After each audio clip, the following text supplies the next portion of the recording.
Did you know that NASA, the agency famous for exploring the cosmos, isn't just focused on stars, planets, galaxies, and black holes? Believe it or not, this organization also dedicates resources to discoveries right here on our home planet, Earth. So, what incredible find has NASA recently made? Could it be evidence of life thriving beneath the icy plains? Recent analysis of data has revealed something astounding concealed beneath the vast expanse of Antarctica's ice. This revelation could reshape our understanding of Earth's entire water system and potentially unlock crucial insights into the possibility of life beyond our planet. The very survival of humankind might hinge on unraveling Antarctica's enigmatic secrets. These recent discoveries offer vital information about our future, but before we delve deeper, let's test your knowledge of this continent. A place seemingly made of endless ice. Antarctica is one of the Earth's 7 continents, situated in the southernmost region of the globe. It ranks as the 5th largest continent by total area, nearly twice the size of Australia. Imagine seeing actual meteorites. Antarctica is the place to find them. Thanks to its exceptionally dry climate, Antarctica provides ideal conditions for observing space. More remarkably, the continent's white surface makes spotting meteorites relatively easy. Scientists have already collected around 45,000 meteorites from the ice, and they estimate that another 300,000 await discovery. With the scarcity of terrestrial rocks, the dark color of meteorites makes them stand out. The arid desert environment of Antarctica also aids in preserving these space rocks, even those that landed on Earth over 1 million years ago. Could you envision volcanic activity in Antarctica? It might seem improbable, but this is where fire meets ice. West Antarctica experiences the majority of the continent's volcanic activity. Scientists have recently identified 138 volcanoes in West Antarctica alone. Incredible. One might assume that Antarctica is perpetually frozen, but coastal regions can experience temperatures as warm as 50 degrees Fahrenheit. Have you ever wondered what Antarctica would look like without its icy shell? It might seem impossible to imagine now, but the continent wasn't always covered in ice. That was 34 million years ago, so no one could know what the continent's surface would look like without the ice. NASA has stepped in to provide an answer. Using computer simulations, they've created the most accurate map of Antarctica's bedrock as of today. The results are astonishing. The continent isn't flat, as it appears from above. It's a rugged landscape of valleys, rolling plains, and towering mountains. However, this pales in comparison to what they discovered beneath Antarctica's ice. So, what is it? Drum roll, please. NASA has found 2 new subglacial lakes. What makes this even more remarkable is that they detected these lakes from space. How did they manage that? If you guessed high-tech satellites, you're absolutely right. In 2003, NASA launched a satellite called ICE, Cloud, and Land Elevation Satellite, ICESat. This satellite measured ice sheet mass balance and cloud and aerosol heights. It also played a role in creating the ice-free map of Antarctica. In 2010, the European Space Agency launched Cryosat-2, a satellite designed to track changes in ice thickness. Then, in 2018, NASA launched IceSat-2, a successor to the original IceSat. This satellite measured ice sheet elevation and sea ice thickness. It was NASA's most advanced Earth-observing laser instrument. IceSat-2 delivered data with unprecedented precision, and when combined with data from the other satellites, it became possible to identify these 2 new lakes near a pair of larger ones. But how can these lakes exist in the first place? The average thickness of Antarctica's ice is approximately 1.2 miles. In some areas, particularly during the winter, it can exceed 1.8 miles. You might assume that nothing exists beneath that immense layer of ice, but science tells a different story. While it's impossible to see with the naked eye, the continent's ice is constantly flowing in various directions under the immense pressure of its own weight. For many years, scientists struggled to understand how water moved beneath the ice. This began to change in 2007, when data from IceSat provided insights into what lies beneath the surface. scientists discovered an entire network of meltwater lakes connected beneath Antarctica's fast-flowing ice streams. There were hundreds of these lakes. Helen Amanda Fricker, a glaciologist at the Scripps Institution of Oceanography, realized that the elevation changes measured by ICESat were due to the dynamics of these lakes. They weren't simply holding meltwater statically. Instead, they were continuously filling and draining through a network of waterways, causing the ice above to rise and fall. Where does this water drain? Into the ocean, of course, and it drains a significant amount. A recent study co-authored by Fricker found that the drainage of one lake released as much as 198 billion gallons of water into the ocean in just 3 days. Countless mysteries about how nature works. As the climate spiraled downwards, temperatures plummeted. Imagine the chilling effect this had on predators, especially the apex predators at the top of the food chain. Sorry guys, but it became far too cold for those sun-loving sharks. This drastic cooling presented significant reproductive challenges as they required warm waters to give birth. The megalodon, Otodus megalodon, is often portrayed as a gigantic version of the great white shark, but that's a misconception. In reality, the ancestors of the modern great white coexisted with the megalodon. They weren't exactly friends. In fact, they were competitors. The great white shark, with its smaller size and greater agility, was a more efficient hunter, capable of snatching prey right from under the meg's nose. They were even known to prey on juvenile megalodons, those meg pups that were only half their size. This certainly didn't help the megalodon's chances of survival. Even infant megalodons were enormous, measuring nearly 7 feet in length. While a great white wouldn't dare challenge a full-grown meg in a direct confrontation, they certainly weren't afraid to steal their meals. This left the meg with primarily larger fish and whales as its food source. However, the megalodon's food supply began to dwindle as whales migrated to cooler, newly formed seas. These whales adapted to the frigid temperatures, leaving our friend the meg behind.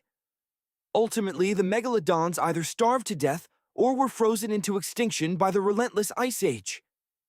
Far from being a giant great white, the megalodon shared more characteristics with the modern bull shark. It possessed a short snout, a flattened lower jaw, and massive pectoral fins to support its immense weight and size. As terrifying as they were, these sharks were surprisingly caring parents. Numerous megalodon nursery areas have been discovered in locations like Florida, Maryland, and Panama. They birthed their young in shallow water environments. The evidence? An abundance of tiny megalodon teeth discovered in these regions. One can only wonder if they had prehistoric nannies too. But why are there so many megalodon teeth for us to find and study? Well, due to their messy and aggressive feeding habits, sharks regularly lose teeth. They shed an entire set of teeth every 1 to 2 weeks.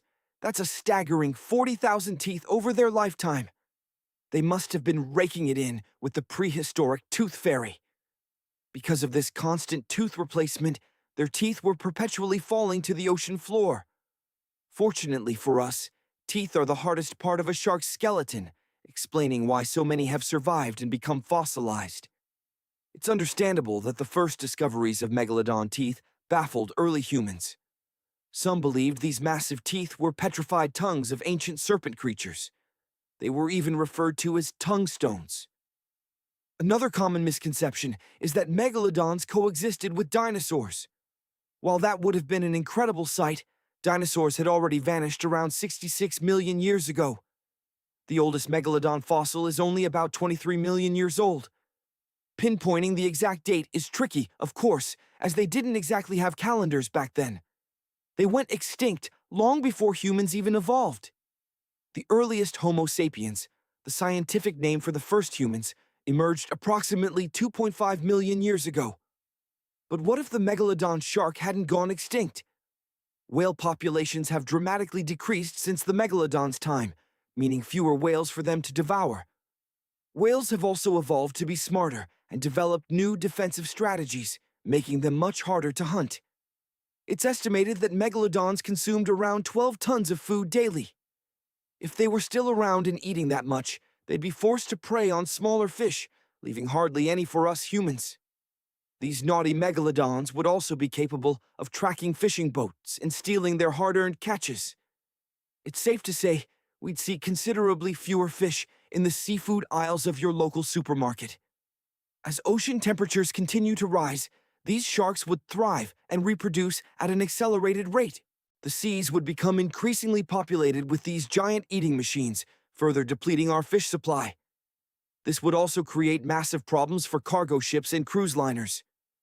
Imagine encountering one of these behemoths while sunbathing on the deck. Even beachgoers would be at risk. Megalodons give birth in shallow waters, meaning many of our favorite beaches would quickly become hazardous shark nurseries. Hey, where did that beach volleyball game go? They were playing just a moment ago. Let's journey back to the year 1854. The SS Arctic, the fastest passenger liner of its time, embarked on a transatlantic voyage. As it sailed into the misty veil, it slowly vanished into the unknown. The Collins Line, an American shipping company founded in 1818, began serious transatlantic trading around 1835. Its steamships could cross the Atlantic from Liverpool to New York in just 10 days. While that may not sound impressive today, back then, other ships took considerably longer. Imagine a scene: the vast expanse of the Atlantic, circa 1850. Sleek, wooden-hulled steamships, marvels of engineering, are churning through the waves, their powerful steam engines driving them ever westward. These vessels were the pride of the Collins Line, the preferred choice for the elite and influential. What could possibly go wrong with such an advanced piece of machinery? A question, perhaps, echoing in the minds of those who once believed another, more famous ship was unsinkable. The Collins Line had risen to become a formidable contender on the transatlantic routes, its only real rival being the British-owned Cunard Line. Back in 1835, the company had welcomed a brand new ship, which made a triumphant voyage to Liverpool and back to New York, laden with the largest cargo ever transported at that time. From that moment, the Collins Line seemed destined for unparalleled success. But fate, as it often does, had a cruel twist in store. These opulent ships, symbols of luxury and progress, were proving incredibly expensive to operate. The insatiable appetite for coal, fueling their massive power plants, combined with the inherent weakness of their wooden hulls, meant constant and costly repairs after each voyage. Yet because these ships had earned a reputation for safety and speed, passengers were willing to pay a premium, and for a time, the company seemed to weather the storm. Indeed, the Collins Line had achieved a feat that had eluded all others. Their ships could cross the Atlantic in a mere 10 days. Edward Collins, the ambitious owner, was relentless in his pursuit of maintaining this breakneck pace. His fleet of 5 ships easily outpaced Cunard's mere 3. But with such extraordinary success came increased scrutiny.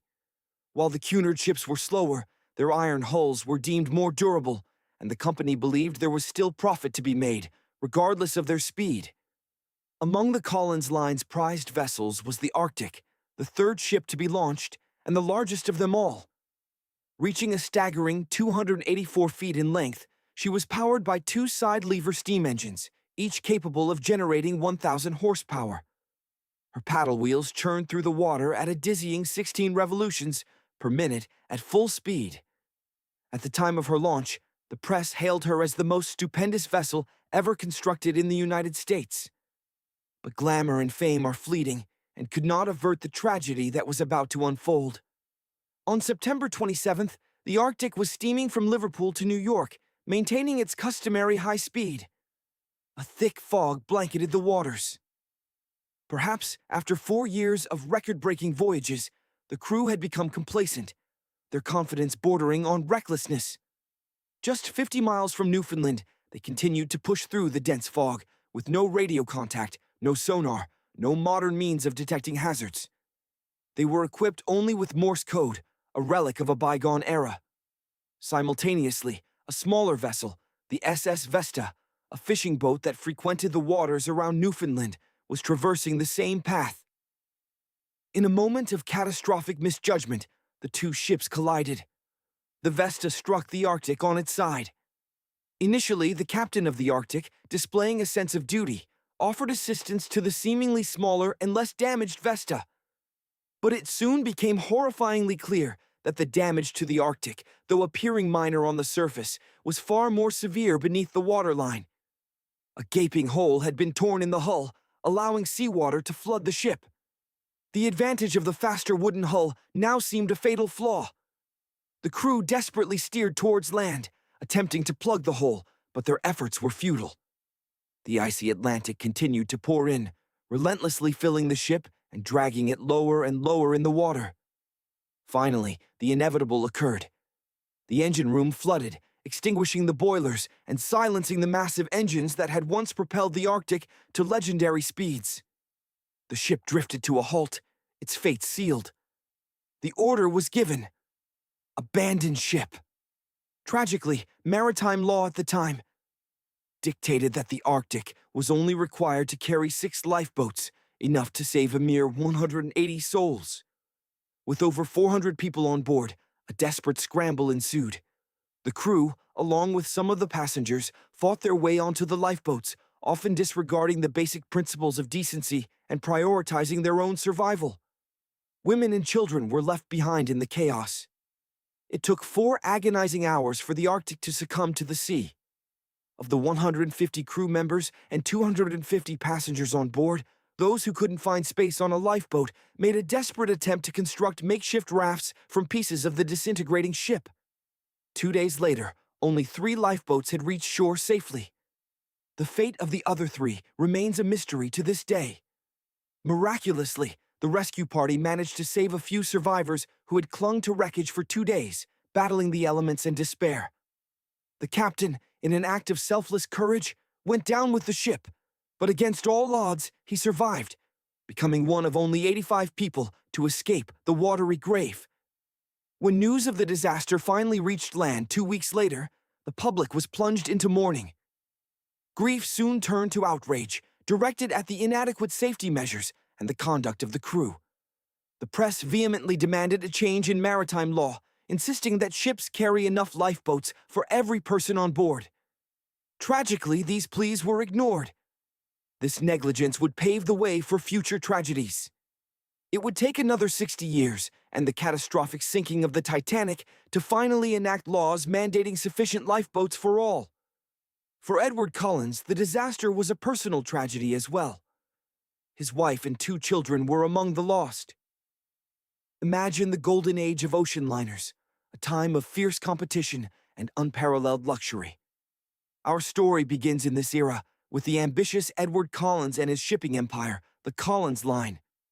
Tragedy struck when one of his prized vessels, the Arctic, was lost at sea. Among the missing were his wife and 2 children. A devastating blow. Though heartbroken, Collins was a man of relentless spirit. He couldn't let tragedy sink his business. The Collins Line's reputation for speed and opulence had to be maintained. To that end, Collins envisioned a ship that would surpass all others, a true titan of the seas. He christened her the Adriatic. At a staggering 354 feet in length, she was the largest ship the world had ever seen. Her twin steam engines, engineering marvels of their time, were unlike anything ever constructed. Today, we can only glimpse their grandeur through models and toys. The Adriatic was also equipped with 2 masts, providing auxiliary sail power should the need arise. Lessons had been learned from the Arctic disaster. But fate, it seemed, had a cruel sense of irony. Before the Adriatic could even be completed, tragedy struck again. The Atlantic, sister ship to the Arctic, also met a watery grave. It's believed that the Atlantic's captain, desperate to outpace the rival Cunard Line, pushed his ship too hard, resulting in a collision with an iceberg. This reckless pursuit of speed cost 141 lives. Collins's relentless ambition, fueled by weakly built hulls, ultimately led his company toward financial ruin. In 1858, the Adriatic, a ship that had cost over $1 million to build, embarked on only a single voyage. Even this maiden voyage was marred by disaster. The Adriatic collided with a tugboat. She limped to port, completing her journey, but foreshadowing the troubles to come. Bankrupt, the Collins Line was forced to sell its flagship for a mere $50,000. The Adriatic's magnificent engines were removed and replaced with sails. Once the queen of the Atlantic, she was deemed irreparable and abandoned in a river, a ghost of her former glory. This occurred just 30 years after her launch. The remaining Collins Line ships were sold off, their parts scavenged. Edward Collins, defeated, retreated from the shipping industry altogether, seeking a quieter life ashore. With the Collins Line out of the picture, the Cunard Line rose to dominance. They would hold the blue ribbon for the next 30 years. Even now, 180 years later, Cunard maintains a presence on the seas, offering transatlantic voyages, world cruises, and leisure cruises. Their continued success serves as a testament to the idea that the fastest is not always the best. Now, let's journey to a completely different world, a place of ice and mystery. Antarctica. Imagine a vast, frozen continent, a landscape of stark beauty and scientific intrigue. There isn't much to do in Antarctica except scientific work. You might spot some adorable penguins, seals basking in the sun, or even the occasional whale breaching the icy waters. Antarctica is one of the largest land masses on Earth, yet it is inhabited almost exclusively by scientists and researchers from around the globe. These dedicated individuals are driven by a thirst for knowledge, a desire to unlock the secrets hidden beneath the ice. In one particular research project, scientists drilled through incredibly thick ice to study ancient air trapped within, hoping to understand how the atmosphere cleanses itself.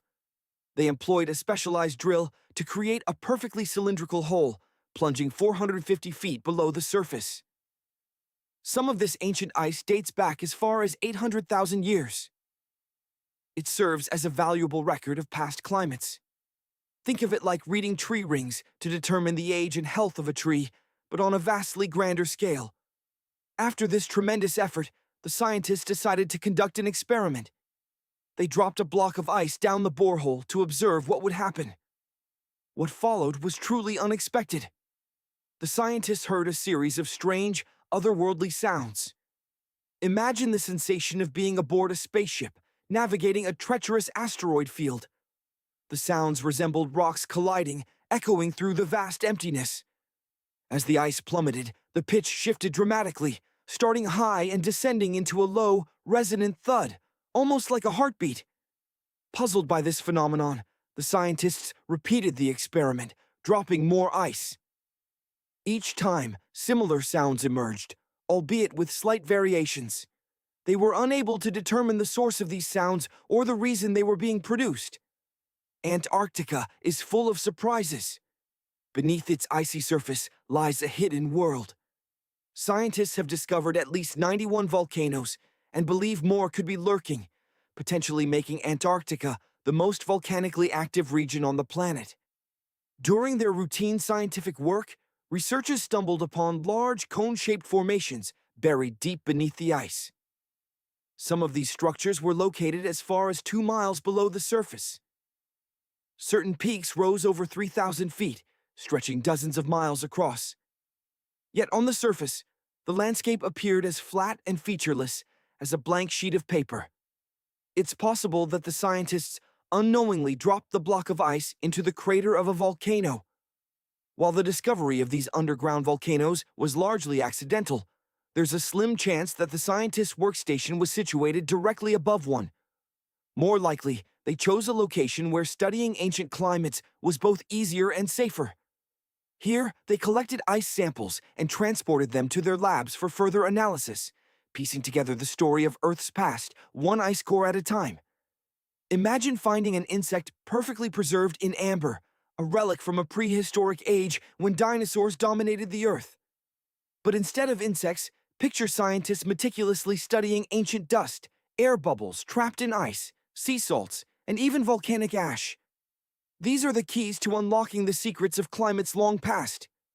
By analyzing these samples, we can reconstruct the environmental conditions of those distant eras. Consider Antarctic ice. These frozen archives might reveal evidence of the western ice sheet melting during a period of global warming. If such an event occurred in the past, it strongly suggests it could happen again, with potentially catastrophic consequences, rising sea levels, threatening coastal cities, and submerging small island nations. Yet, despite compelling evidence, scientists continue to investigate, seeking definitive proof. The process of analyzing ice samples is painstaking, often taking a week, sometimes even a year, depending on the discoveries made. Researchers carefully crush or melt the ice, layer by layer, much like reading the rings of a tree. The deeper the layer, the further back in time we travel. To study the ancient air bubbles trapped within the ice, scientists must crush the samples within a vacuum hood, preventing any contamination as they extract the precious air and seal it in vials. Numerous instruments and sophisticated devices are employed to study these ice samples.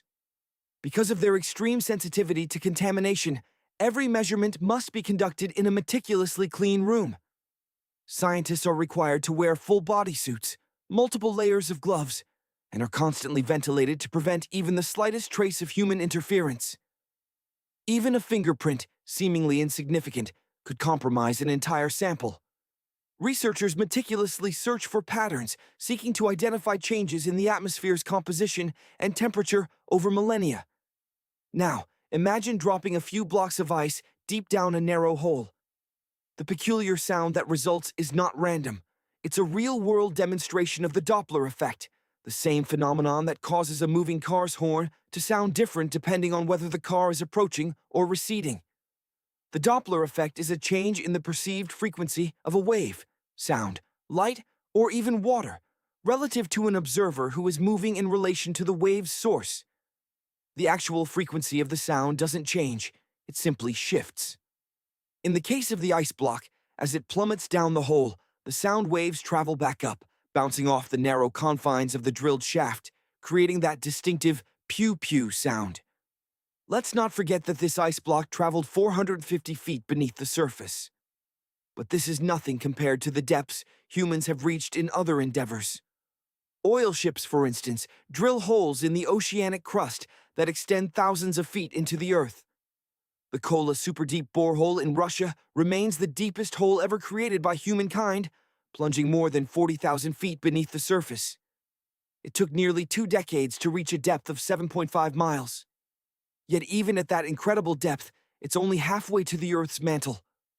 In the grand scheme of our planet, this massive hole is merely scratching the surface. This colossal borehole wasn't drilled in search of oil, nor was it located in the ocean. Drilling was halted in 1992 when engineers encountered temperatures exceeding 180 degrees Fahrenheit, far higher than anticipated. The project was abandoned, leaving behind a barren hole. Even so, it represents our closest attempt to penetrate the planet's depths. Disturbingly, some workers on the site reported hearing strange, unidentifiable voices emanating from within the borehole. Far away, in the desolate landscapes of eastern Yemen, lies another enigma: the Well of Barhout. Situated closer to Alan than the capital Sana'a, this ancient hole has baffled experts and locals alike. Unlike the boreholes in Russia and Antarctica, this one isn't man-made. Or is it? It has existed for countless years, and the local population avoids it, fearful of the misfortune it supposedly brings to anyone who ventures near or even speaks its name. Local legends claim it was created as a prison for malevolent spirits, a notion that many dismiss. The Well of Barhout is a gaping chasm, nearly 100 feet wide and ranging from 330 to 650 feet deep. Eerie sounds are said to rise from its depths. Scientists suggest that the well has minimal ventilation and critically low oxygen levels, making it highly unlikely that anything could survive within. Deep in the Mariana Trench, within the Challenger Deep, the deepest point on Earth, hydrophones captured unsettling low-pitched grumbles in March 2016. Some of these rumbles were followed by piercing screeches. These sounds were recorded over several weeks using a titanium-encased microphone designed to withstand the immense pressure at that depth, a crushing 1,000 times the atmospheric pressure at sea level. The microphone was carefully lowered, a slow descent lasting for days. For 23 days, it recorded the typical sounds of the deep: whales passing by, boats sailing far above, and the distant rumbles of earthquakes. But the origin of those initial disturbing sounds remains a mystery, defying explanation and fueling speculation about the hidden depths of our planet. Let's plunge into the crushing depths of the Mariana Trench, a realm of perpetual darkness where mysteries echo through the water. For years, an unsettling question has lingered. What is the source of the strange, powerful noises emanating from the trench floor? Is it the product of human activity, the rumble of colossal machinery, or something far more ancient and natural? The concern isn't merely academic. Marine mammals, like dolphins and whales, navigate and hunt using echolocation, a delicate sense easily disrupted by intrusive sounds. Could these mysterious noises be harming these magnificent creatures, throwing their world into disarray? Despite intense investigation, the source remains elusive. What we do know is alarming. Scientists estimate that the ocean is now 10 times noisier than it was just half a century ago. The relentless march of technology, the proliferation of shipping, the silent passage of submarines, and the constant hum of underwater construction all contribute to an ever-increasing cacophony. The ocean, once a realm of relative quiet, is growing ever louder, and the consequences for its inhabitants remain uncertain. But the depths aren't the only place where sound holds secrets. High above, in the shimmering dance of the aurora borealis, another auditory mystery unfolds. The northern lights, those breathtaking curtains of color that paint the night sky, are often accompanied by sounds. Faint, elusive sounds that few ever speak of. For centuries, scientists have been baffled by these sounds, described as subtle popping and crackling noises. How could something so far away produce an audible effect on the ground? The auroras dance hundreds of miles above us, in the very edges of space. What could possibly bridge that distance? Using specialized microphones, researchers finally pinpointed the source. Astonishingly, the sounds originate just 230 feet above the ground, practically within arm's reach. The source is electrical charges amassing power in a specific zone of the auroras. Magnetic storms, the very engine that fuels the northern lights, disrupt these electrical charges, causing them to discharge tiny sparks into the atmosphere. These minute electrical bursts, crackling and popping, create the ethereal sounds that accompany the aurora's celestial ballet. Imagine the scene, the sky ablaze with color, and a chorus of faint pops and crackles whispering from just above your head, a symphony of the cosmos. The mysteries of our planet continue to unfold, and recent discoveries in Antarctica promise to reshape our understanding of this icy continent. Imagine, deep beneath the frozen surface, 2 new subglacial lakes have been found, hidden from view for millennia. These subterranean bodies of water could hold vital clues about the future of our planet. These aren't just any lakes. Scientists believe their discovery will provide a more complete picture of how the Antarctic ice sheet will respond to a warming climate. And that's crucial because the melting of this ice sheet has a direct impact on global ocean currents and, of course, sea levels. We're talking about potential consequences for coastal communities worldwide. The cyclical filling and draining of these lakes also have a significant impact on the ice sheet itself.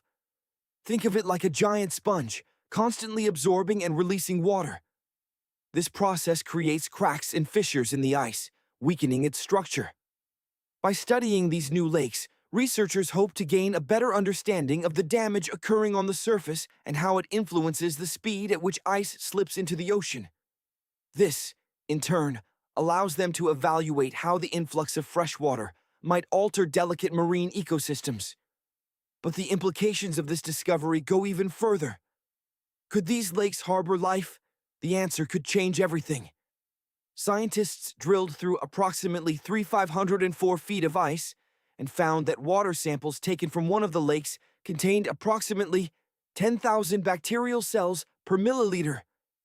This abundance of bacterial life is a promising sign, suggesting that these icy waters may also support more complex organisms, perhaps even microscopic animals.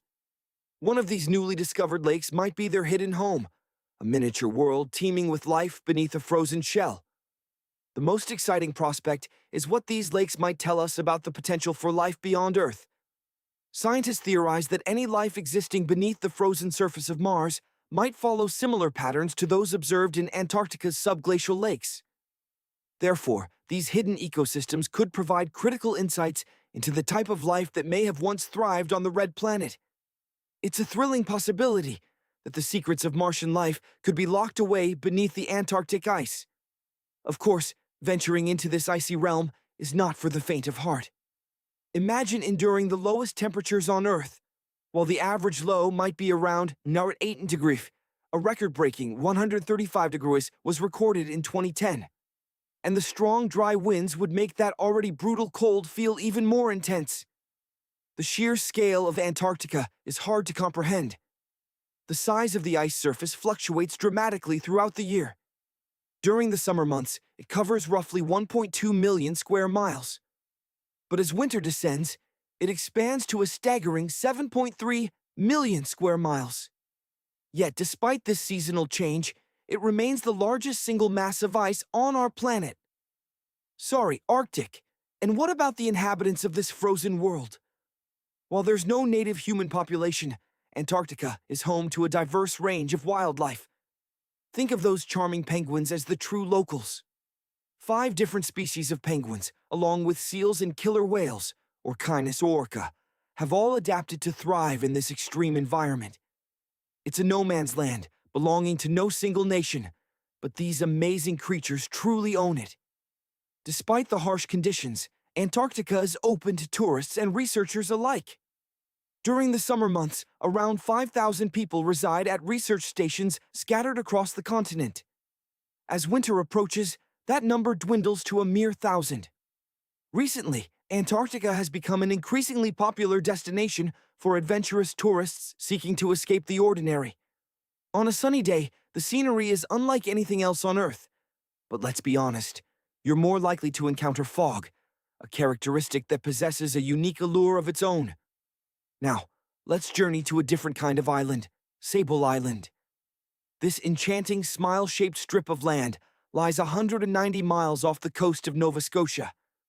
It remained largely inaccessible to the public until 2013, when it was designated as a Canadian national park. You can reach it by air or by sea, but what makes this place so special? Why is it drawing increasing numbers of tourists each year? The answer lies in its unique blend of natural beauty and hidden secrets. First and foremost, Sable Island is home to a remarkable population of wild horses. Between 200 and 500 of these magnificent creatures roam freely across the island, a testament to the resilience of life in even the most isolated environments. There's also a large population of gray seals basking on the shores. And the island serves as the only breeding ground for a rare bird species known as the Ipswich sparrow. Planning a trip? Keep a few things in mind. Remember that fog we mentioned earlier? Sable Island is notorious for it. In fact, it's the foggiest place in the Canadian Maritimes, experiencing approximately 127 foggy days each year. During these periods, the island virtually disappears beneath a thick blanket of mist. Exploring the island independently is also restricted. Local regulations require visitors to travel in groups and maintain a distance of at least 197 feet from the wildlife they encounter. But beneath its charming exterior, Sable Island harbors a dark secret, a history of shipwrecks buried beneath its sandy dunes. It has nothing to do with the island's beautiful creatures or unique vegetation. Apart from its horses and seals, Sable Island is infamous for the overwhelming number of ships that have met their end on its treacherous sandbars. Over the years, an estimated 350 ships have been claimed by these shifting sands. Survivors often recount tales of harrowing weather conditions and treacherous currents surrounding the island. This mysterious island even found its way into popular culture, featuring in Sebastian Junger's book, The Perfect Storm. Imagine a tale of maritime disaster, a book so compelling it leaped from page to screen. Published in 1997, this gripping narrative captivated readers, ultimately inspiring a major motion picture released in 2000, starring George Clooney. But the real drama lies not in fiction, but in the treacherous history of Sable Island. Let's journey back to 1583. Here, amidst the unforgiving Atlantic, the first recorded shipwreck near Sable Island occurred. The vessel, named HMS Delight, was commanded by the intrepid British adventurer and explorer, Sir Humphrey Gilbert. A terrifying scene unfolded as the ship succumbed to the elements. Only 17 souls managed to escape the watery grave, clinging to life in a small boat. For 7 harrowing days, they battled the relentless sea, before finally reaching the shores of Newfoundland, a testament to human resilience against nature's fury. Fast forward to 1884. Picture the scene. Thick fog blankets the ocean as another vessel. The Nicosia struggles against the invisible enemy. The ship, caught in the clutches of the treacherous waters, was completely destroyed. Yet, against all odds, all 18 crew members survived. A near-fatal moment occurred when the captain's son was almost lost beneath a capsized lifeboat, submerged in the icy depths. In a desperate struggle, he clung to the overturned vessel, eventually resurfacing to be rescued, a second chance snatched from the jaws of the sea. The years passed with relative calm. But in 1999, the sea once again stirred. A yacht named Merrimack ran aground near the island's shore at approximately 2 a.m. on July 27th. The 40-foot fiberglass boat carried a crew of just 3. Fortunately, natural gas exploration workers were nearby and swiftly rescued them. The crew was safely transported to Halifax the following day. The owner of the Merrimack, undeterred, attempted to salvage his vessel, enlisting the aid of local fishermen. Sadly, the operation proved futile. Only the yacht's fittings were recovered. Within 6 weeks, the relentless sand and waves had crushed the hull of the Merrimack, a stark reminder of the ocean's destructive power. What makes this place so dangerous for boats? Is it simply the weather, or are other, more sinister forces at play? The explanation is complex, a puzzle that took centuries to solve. In the 1500s, understanding these perils was an exercise in guesswork. Sable Island sits close to some of the world's richest fishing grounds and near a major shipping route between Europe and North America.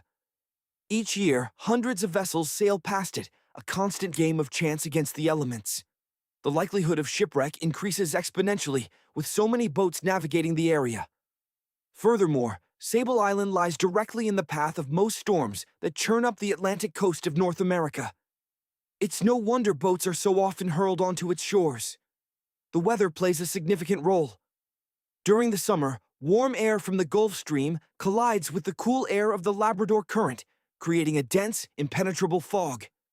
This obscures visibility, turning the ocean into a maze of hidden dangers. Adding to the complexity, Sable Island is situated at the meeting point of 3 major ocean currents: the Gulf Stream, the Labrador Current, and the Belle Isle Current. These converging forces create unpredictable and treacherous conditions. Since the 1950s, radar and other modern navigation tools have aided commercial vessels. Before that, the sextant was the primary instrument for determining a ship's location. While accurate in clear conditions, the sextant was useless in dense fog or under cloud cover, the very conditions that often plague Sable Island. Captains often navigated by experience and intuition, judging their ship's speed and direction. This reliance on guesswork often led to miscalculations, as survivors of shipwrecks near Sable Island recounted, resulting in accidental collisions with the island. This dusty, sandy land is as unfriendly to ships as it is to trees. Reportedly, there's only one tree on the entire island, a lone pine that resembles more of a bush. The island's famous wild horses don't find it palatable, which may have contributed to its survival. This solitary tree, planted in the 1950s, stands as a testament to resilience. Local authorities attempted to cultivate a forest on the island, planting tens of thousands of trees over the years. More than 69,000 evergreens, 600 fruit trees, and about 55 pounds of pine seeds, along with other plants that might withstand the harsh conditions. But the extreme weather and sandy soil proved too much. Out of all those plants, only one pine tree survives, a symbol of defiance against the odds. For around 40 years, the island had just one human inhabitant. Imagine that, a single person living on a remote island for decades. This is the story of Zoe Lucas. She chose to immerse herself in the company of the island's other residents: the wild horses, the gray seals, and the diverse species of birds. An esteemed naturalist, she mentioned in a 2017 interview that she had grown accustomed to living. Imagine a solitary figure on a remote island, utterly alone, yet far from lonely. To thrive in this isolated haven, she assembled a survival kit, a collection of essentials for her unique existence. This kit included a trusty notebook, ready to capture observations, and a pair of binoculars, her window into the island's wild heart. We can safely assume that the intimidating surroundings held no fear for her, as she eventually chose to make this place her permanent home. Initially, Zoe considered setting up camp near some crumbling, abandoned buildings at one end of the island. But ultimately, she settled into a sturdy wooden house nestled among rolling sand dunes. This simple but resilient structure was erected back in the 1940s by the Meteorological Service of Canada, a testament to human ingenuity in the face of nature's power. Today, Parks Canada diligently maintains the building, preserving a piece of history on this isolated outpost. Zoe's vital work centered on meticulously gathering data about the island's wild horse population. This information could provide crucial insights into how these magnificent creatures adapted to such a challenging environment. She also played a critical role in collecting debris washed ashore, helping to monitor pollution levels and understand the impact of human activity on this fragile ecosystem. Among the varied flotsam and jetsam she collected, there was a refrigerator and a crate overflowing with vibrant, fresh peppers, a surreal reminder of the world beyond. Over time, other specialists began to arrive, working in rotating shifts on Sable Island. These visits offered the brave woman a welcome respite and a bit of much-needed company in her isolated world. Now, a question that has haunted humanity for centuries. Could the legendary Atlantis actually exist? It remains one of history's most enduring mysteries, a tale whispered through the ages. The legend traces its roots back to Plato in ancient Greece, who first spoke of a magnificent civilization that rose and flourished long before our own. Atlantis was said to be a technologically advanced society, rivaling even the Mayan civilization in its sophistication. But as the legend goes, the Atlanteans' insatiable greed led to their downfall.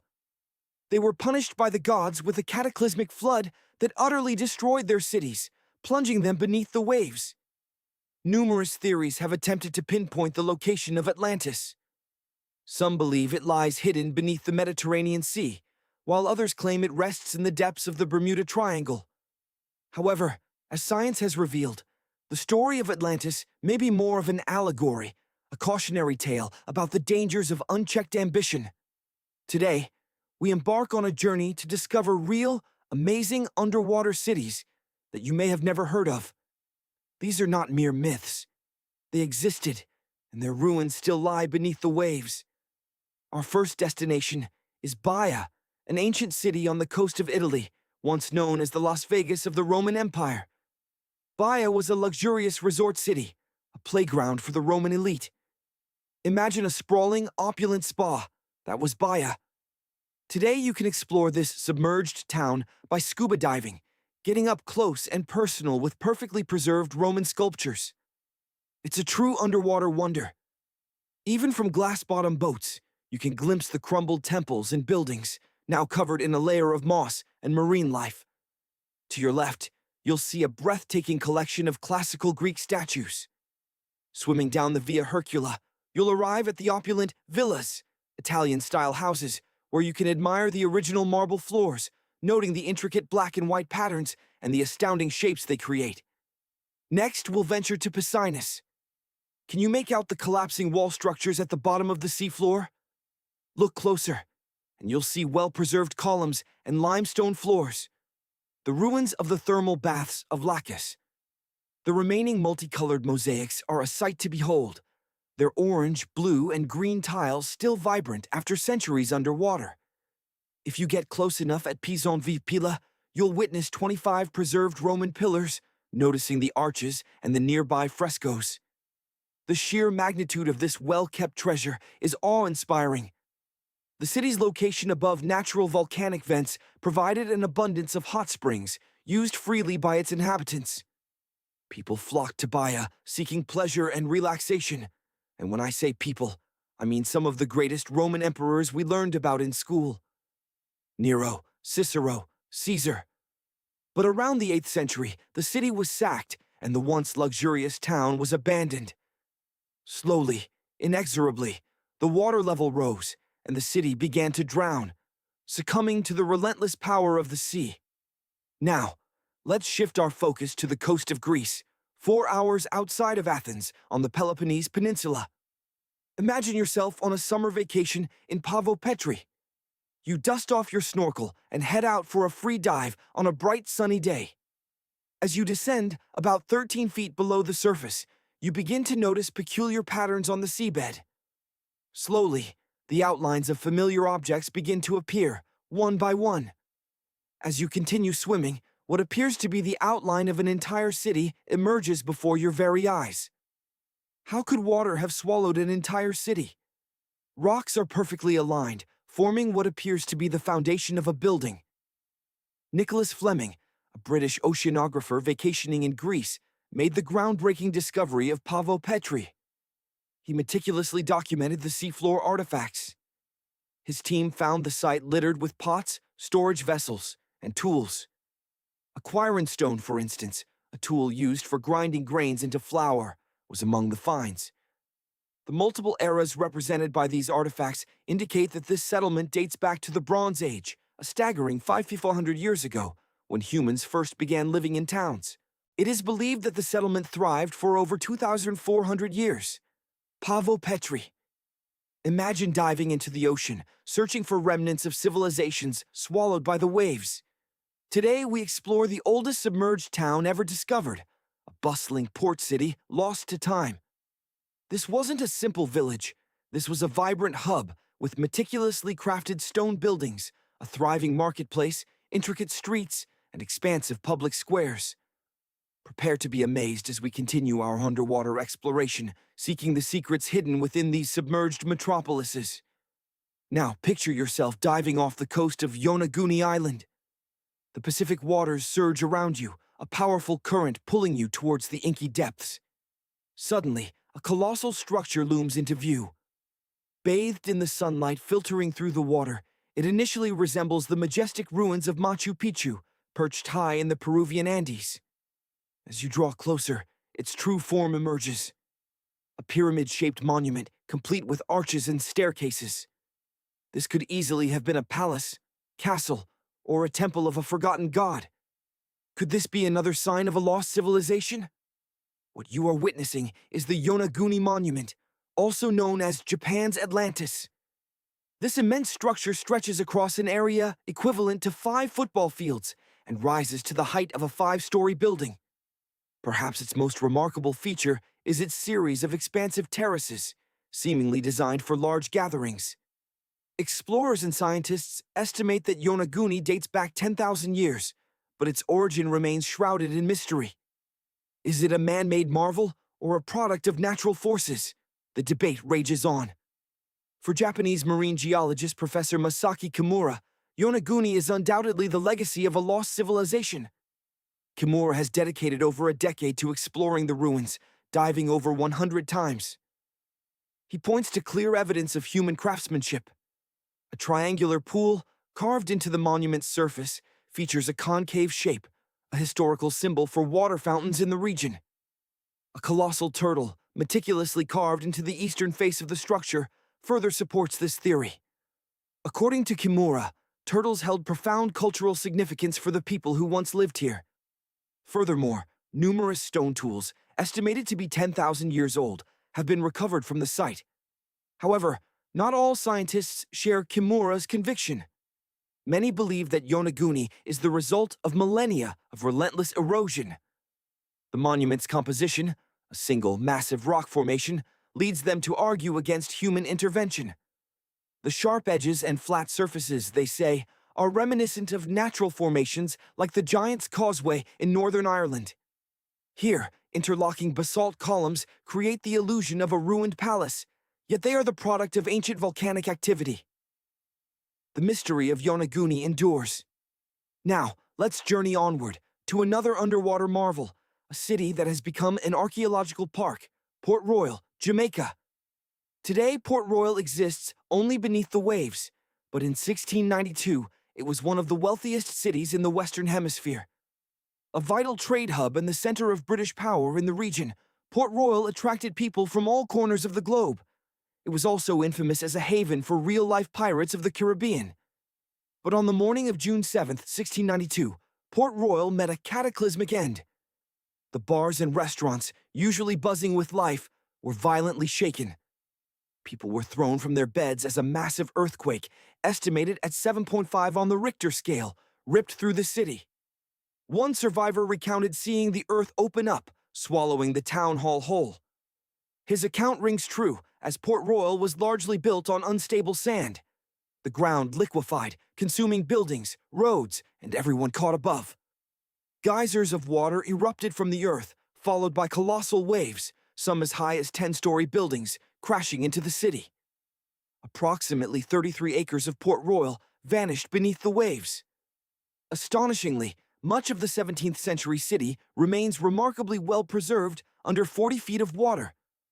Archaeologists have discovered taverns, storage rooms, kitchens, and recreational buildings, remnants of a vibrant past. You can even see a grand lion statue, a submerged bridge, and picturesque arches, silent witnesses to a city lost to the sea. Fancy a trip to India? Just off the coast lies another sunken wonder, the lost city of Cambay, located in the Gulf of Combat. This ancient metropolis remained hidden until 2001, when the National Institute of Ocean Technology conducted a routine water assessment using sonar. Sending sound waves to the seabed, they discovered something extraordinary far beneath the surface. The sonar images revealed well-defined geometric shapes stretching across a 5-mile expanse. The remains found were dated to over 9,500 years ago, placing this civilization at the end of the last ice age.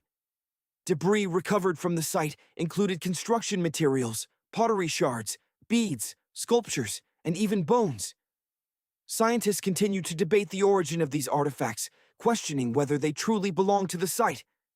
However, if they do, the lost city of Cambay would represent the oldest civilization ever discovered, pushing back the timeline of human history. Finally, let's journey to the Arctic, to a land of polar bears and icy floes. Forget the dazzling northern lights, shimmering and dancing across a vibrant sky.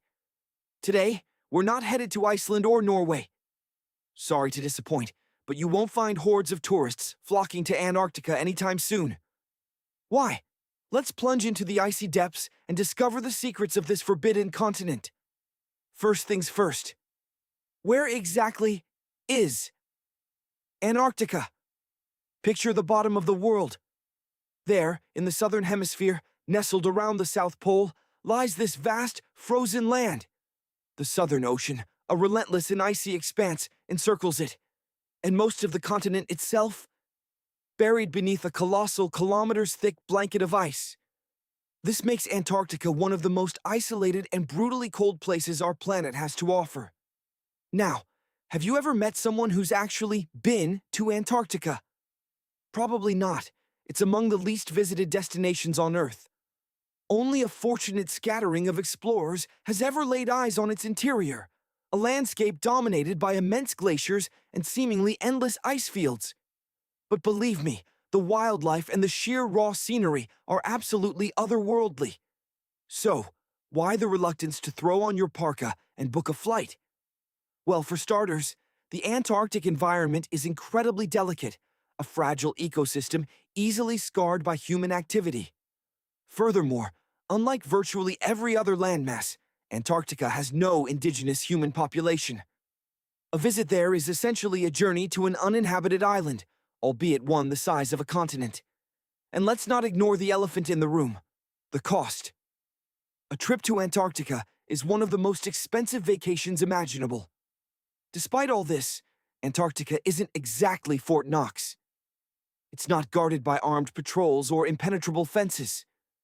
But there is a crucial international agreement in place: the Antarctic Treaty. This treaty, painstakingly negotiated by numerous nations, aims to prevent any undesirable activities on the continent. It strictly prohibits certain kinds of testing and resource exploitation by member states. But the most compelling reason why we can't simply waltz into Antarctica is its exceptionally fragile ecosystem, a delicate web of life that demands our protection. The treaty explicitly states that Antarctica should be used solely for peaceful purposes. It must remain free from any human activity that could potentially damage its unique environment. Scientists are still working tirelessly to understand the intricacies of this ecosystem. Our careless actions, our machines, could easily disrupt the delicate balance that has evolved over millennia. Imagine the irreversible damage a single thoughtless act could inflict. Still itching to set foot on the ice? Getting permission to visit Antarctica isn't exactly a stroll in the park. U.S. citizens, for example, must complete a detailed application and submit it to the Office of Ocean and Polar Affairs. And even with permission granted, you'll need to adhere to a strict set of guidelines designed to protect the environment. These include a solemn promise not to disturb any wildlife and to refrain from collecting souvenirs, no rocks, no plants, no animals. Leave only footprints, take only memories. Now, can you technically live in Antarctica? While no specific laws explicitly forbid permanent residency, the reality is far more challenging. Antarctica is an incredibly hostile environment, utterly unsuitable for long-term human habitation. Temperatures can plummet to a staggering 1°C, 60 degrees, and even lower, making survival without specialized equipment and extensive experience virtually impossible. And let's not forget the isolation. The nearest inhabited landmass is over 1,000 miles, 1,600 kilometers, away, effectively cutting off any permanent residence from the rest of the world. Perhaps one day, in the distant future, we'll find a way to visit this extraordinary and captivating continent responsibly. But until then, let's appreciate its pristine beauty from afar, respecting its fragility and marveling at its unique place in our planet's story. Let's shift gears and delve into the fascinating history of Antarctica's discovery. Unlike many other places on Earth, Antarctica never had a native human population. It was a land unknown, a mystery shrouded in ice and isolation. But the idea of such a land existed for centuries. Ancient Greek philosophers, with their keen intellect and thirst for knowledge, theorized about the existence of a southern continent. They called it Antarcticos, meaning opposite the bear. The bears they referenced weren't the furry, lumbering creatures we know today, but rather the constellations Ursa Major, the Great Bear, and Ursa Minor, the Little Bear. These constellations are primarily visible in the northern hemisphere. Thus, Antarcticos signified the land opposite the land of the bear, a land of the unknown. In the late 1700s and early 1800s, whaling and sealing voyages began to venture further and further south, braving the treacherous waters around Cape Horn at the tip of South America. Sailors knew that heading south meant encountering stronger winds, monstrous waves, and the ever-present danger of colliding with massive icebergs. The seas could be unforgiving, threatening to swallow ships and crews whole. Captain James Cook, the legendary British explorer, was the first to cross the Antarctic Circle on January 17, 1773, venturing into the Ross Sea region. He reached his furthest point south a year later. Although he never actually sighted the Antarctic mainland, he came within a mere 50 miles, 80 kilometers of it. He observed deposits of rock embedded within icebergs, providing compelling evidence that a substantial landmass lay further south, hidden beneath the ice. The first widely acknowledged sighting of Antarctica occurred in January 1820, during the voyage of two ships under the command of Captain Fabian Gottlieb von Bellingshausen, a Russian naval officer. This expedition, a 2-year exploratory mission around the world, aimed to discover new lands and chart unknown waters. Bellingshausen's ships were the first to cross the Antarctic Circle since Captain Cook's historic voyage. However, the first undisputed landing on Antarctica didn't take place until much later, on January 24, 1895, at Cape Adare. During a whaling voyage aboard the ship Antarctic, led by the Norwegian explorer Henrik Bull, a small boat carrying 6 or possibly 7 men rowed ashore under calm conditions. This marked the first confirmed human footprint on the Antarctic continent. Now, prepare for a surprise. You might not believe it, but Antarctica is actually classified as a desert. With all that ice and snow, you'd expect a perpetual winter wonderland, a place of snowball fights and steaming mugs of hot cocoa. But when we think of deserts, we typically picture vast expanses of sand, camels plodding across the dunes, and people desperately searching for water. However, in the vast expanse of Antarctica, the story takes a dramatic turn. Imagine a world where the challenge isn't finding water, but rather discovering anything untouched by ice. Picture this: a landscape where the average rainfall barely surpasses zero point 0.4 inches over 3 decades. That's a mere scattering of droplets compared to what most of us experience. So, technically, it's not scorching dunes or relentless heat that defines a desert, but the stark absence of precipitation. Yet, should you find yourself adrift in Antarctica, thirst won't be your primary concern. Just ensure you're bundled up in a robust jacket and mittens, because the cold is intense enough to turn you into a human popsicle. Antarctica isn't merely one of the driest places on our planet. It also claims the title of the coldest, the windiest, and one of the highest. Talk about overachieving. Now let's consider a peculiar challenge faced by the penguins and scientists braving the Antarctic conditions: time. Unlike the rest of us, grounded in established time zones, Antarctica exists outside this construct. All lines of longitude converge at the South Pole, creating a perplexing conundrum when attempting to pinpoint the current time.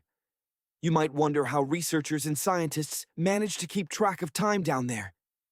The answer is relatively straightforward. They generally adhere to the time zone of their departure country. However, with research stations from across the globe dotting the Antarctic Peninsula, things can become delightfully chaotic. Envision the task of coordinating with neighboring countries without inadvertently rousing them from their slumber in the dead of night. One might assume that little could endure in a realm of extreme cold, fleeting sunlight, and winds capable of whisking you away like a tumbleweed. Yet, as is often the case on Earth, life discovers a path. Believe it or not, this icy continent teems with activity. It serves as home to billions of krill, which in turn attract numerous seals and more penguins than you could count. But don't be deceived by their endearing appearance. Penguins are exceptional swimmers, boasting streamlined bodies that would elicit envy from Olympic medalists. They venture ashore to breed and relax, but their true prowess lies in pilfering pebbles from one another and forming mathematically precise huddles for warmth. Antarctica also hosts the largest penguin species on Earth, the magnificent emperor penguin, Aptenodytes forsterae. While these creatures may be flightless, they certainly possess jumping ability, with some capable of leaping up to an impressive 120 inches. And let's not overlook the seals, adorned with their furry coats and unique vocalizations. These marine mammals enjoy protection under the Antarctic Treaty, thriving in the chilly waters of the Southern Ocean. However, the true headliners of the Antarctic spectacle are the whales. During the Antarctic summer, these colossal creatures arrive in vast numbers to feast on the abundant krill. It's akin to an all-you-can-eat buffet for whales down there. Now, let's journey back to the early 20th century. Imagine a German steamship sailing off the coast of West Africa. Suddenly, the weather takes a turn for the worse, and the vessel is engulfed in dense fog. The sailors scramble as the ship runs aground on a sandbank near the shore. Fortunately, no one is injured, and they manage to salvage their precious cargo. However, the ship is irrevocably stuck in the sand, destined to remain there indefinitely. And it's not alone. Nearly the entire length of the western coast of Namibia is known as the Skeleton Coast. If the name conjures images of danger, that's because it is. This 976-mile stretch of coastline ranks among the most perilous places on Earth. Local Bushman tribes believe that their supreme deity created this land in a fit of anger. The Portuguese, the first Europeans to set foot in Namibia during the 15th century, shared a similar sentiment towards the Skeleton Coast. Portuguese explorers regarded this land as the gateway to the underworld. This is the point where the Namib Desert collides with the Atlantic Ocean. While undeniably dangerous, it possesses a stark beauty. Moreover, it holds the distinction of being a UNESCO World Heritage Site. If the Skeleton Coast had a public relations manager, they would likely resign on their first day. The area is far from tourist-friendly, owing to its challenging geography and ominous history. Beneath the sand and the waves lies a hidden menace, a treacherous ocean current lurking, waiting for unsuspecting sailors. It's known as the Benguela Current, flowing northward along the coast of southern Africa. This region of the Atlantic is abundant in marine life, but the arid climate spawned by this current has given rise to the Namib Desert, one of the driest regions on Earth. And that vibrant marine life I mentioned? It includes sharks, 11 species of them, to be precise. And yes, the formidable great white shark, Carcharodon carcharias, occasionally makes an appearance. So, to recap, we have a desert landscape, powerful currents, and sharks. Definitely not the ideal location for a beachside resort. But if someone ends up on the imagine a place where the desert meets the ocean, a coastline littered with the bones of giants and the rusted remains of maritime dreams. Welcome to the Skeleton Coast, a treacherous stretch of Namibian shoreline where danger lurks beneath the shifting sands and within the crashing waves. These sailors knew they were entering a perilous zone. The beach itself is a graveyard of ships, vessels of all shapes and sizes, doomed to rust under the unforgiving African sun. Remember that massive German ship we mentioned earlier? Its rusted stern, a monument to misfortune, juts defiantly from the desert sand, a stark reminder of the coast's insatiable appetite for ships. Over 500 wrecks are scattered along this desolate coast, a testament to its power.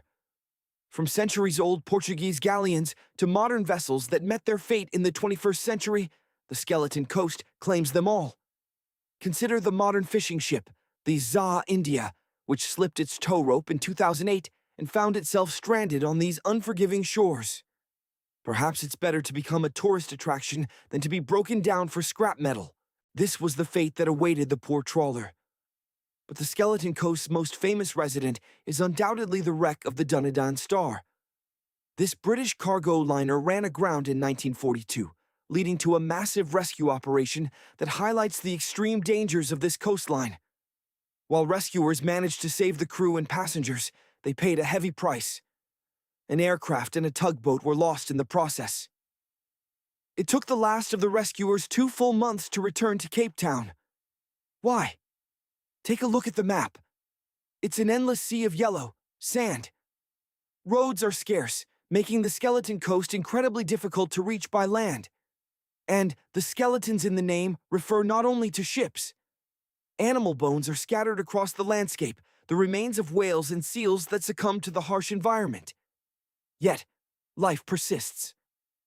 Lions and hyenas roam the coastline, driven by hunger, constantly searching for their next meal. Yes, hungry lions join the sharks in making this place a death trap. Other animals, like elephants, cheetahs, leopards, and giraffes, also make temporary appearances on this unforgiving coast. In 1971, Namibian authorities established a national park here, but it attracts few visitors besides surfers seeking an adrenaline rush. And it's easy to understand why. The Namib Desert, the oldest desert in the world, is far from tourist-friendly. Those who dare to venture into this region must pack both sunscreen and a warm winter jacket. An odd combination, perhaps, but essential for survival. During the day, temperatures soar above 110 degrees, 43 degrees, while at night, they plummet below freezing. It's a climate roller coaster, unlike any other. But the dangers don't end there. Remember the fog that caused the German ship to lose its way? It's a frequent occurrence here, a consequence of the region's unique climate. Sailors beware. However, this fog is a lifeline for wildlife, providing a crucial source of water in the arid desert. Reptiles and mammals have adapted to this harsh climate, conserving water with remarkable efficiency. Shifting sands, dense fog, strong currents, lions, and sharks, hardly the ingredients for a relaxing vacation. And while the Skeleton Coast might be one of the most inhospitable beaches on Earth, it's not the only one you'd want to avoid. Let's journey to Cape Tribulation in Australia, an area spanning approximately 48 square miles in the northwestern part of the continent. Unlike the arid Skeleton Coast, this is where the Daintree rainforest meets the ocean. Here, the rainforest, not the desert, embraces the sea. The beach at Cape Tribulation looks like a postcard, but its beauty is deceiving. Australia. The name itself conjures images of danger. Sharks? Absolutely. But here, crocodiles are the primary threat.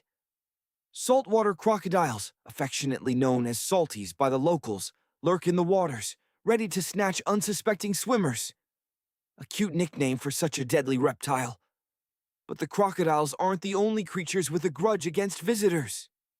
From October to June, the waters around Cape Tribulation teem with box jellyfish. Their venom can wreak havoc on the human cardiovascular system. If stung while swimming, reaching land in time for help can be impossible. Vinegar can help neutralize the sting, so it's wise to carry a spare bottle. Crocodiles and jellyfish are formidable foes, but there's another animal to watch out for: the wild boar. It might sound comical, but being chased across the beach by one of these creatures is no laughing matter. An estimated 21 million wild boars roam Australia, primarily active at night, making encounters even more dangerous. If charged, the best defense is to run in circles. Wild boars aren't known for their cornering skills, which might explain why they're not race car drivers. But Cape Tribulation has one more danger in store, and it's not an animal. Here, even the trees are plotting against visitors. The stinging tree earns its name honestly. Imagine, if you will, reaching out to pluck one of the vibrant red berries from this seemingly harmless bush. Think again. It will retaliate with a vengeance. Its prickles are like microscopic shards of glass, and the unpleasant sensation they inflict can linger on your skin for a month. Then there's this wait a while bush, and it truly lives up to its name. This sprawling vine is armed with barbs that latch on with incredible tenacity, refusing to release their grip. They are so powerful, in fact, that they can drag a human being right off a horse. Should you find yourself ensnared by this thorny aggressor, you'll be entirely reliant on the kindness of strangers to liberate you. Now, if you're planning a trip to this particular Australian beach, perhaps you should pause for a moment. Tourism is indeed booming here, but the local authorities have wisely restricted access to the most hazardous areas. Visitors can still enjoy swimming in idyllic waterholes, surrounded by lush, inviting vegetation. There are even ropes for Tarzan-like swings. This is a beach where you might finally be able to unwind. But let's journey beneath the waves to a creature of unimaginable size and power: the megalodon, Carcharocles megalodon.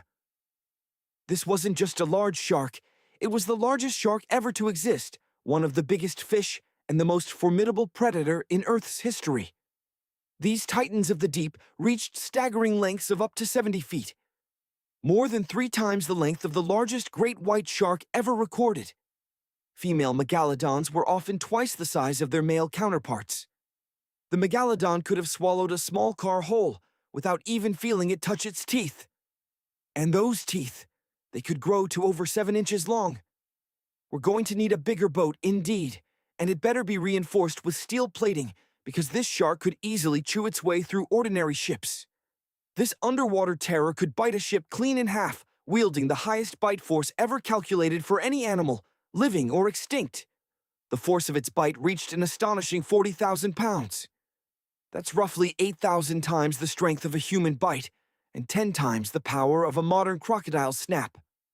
Its chomp was so devastating that it makes the bite of Tyrannosaurus Rex, seem as feeble as your granny's gums after she's taken out her dentures.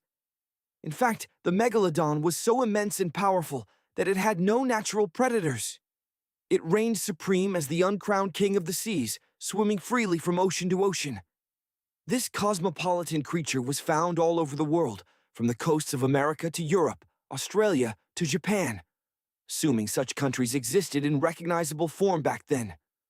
Megalodon fossils have been unearthed on every continent, with the notable exception of Antarctica. Apparently, everyone gives Antarctica a miss.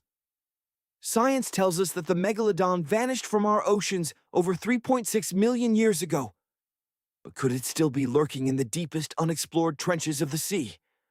Only about 80% of the ocean has been mapped, and its greatest depth, the Mariana Trench, plunges to over 7 miles. Who knows what colossal creatures might still reside in those abyssal plains? If you somehow manage to descend to those crushing depths, it's unlikely you'd encounter a megalodon. These sharks prefer the warmer waters of the coast. The deep ocean would be too cold for them, and food would be scarce. Furthermore, their entire physiology would have to evolve to withstand the immense water pressure down there. So, While it's improbable they still exist, it's not entirely impossible. Here's some good news. If you did cross paths with a megalodon, it probably wouldn't consider you a tasty snack. You are simply too small. This predator favored prey exceeding 50 feet in length. However, if you are having a beach party with dozens of swimmers, things might be different. In a crowded ocean, the shark might creep up and scoop several humans into its cavernous mouth without so much as a chew. But let's rewind. How exactly did the megalodon manage to bring down a 50-foot whale? First, it would bite off the whale's fins, crippling its ability to swim. Then, it would casually devour the massive creature piece by piece. Due to their colossal size, megalodons had to consume over a ton of food every single day simply to maintain their energy levels. All that sustenance made them incredibly heavy, ranging from 50 to over 100 tons. For context, that's roughly equivalent to the weight of 7 to 16 adult male African elephants. To accommodate such enormous meals, the megalodon's jaws had to open incredibly wide. A megalodon's jaw could span 9 by 11 feet, easily large enough to swallow 2 adult humans side by side.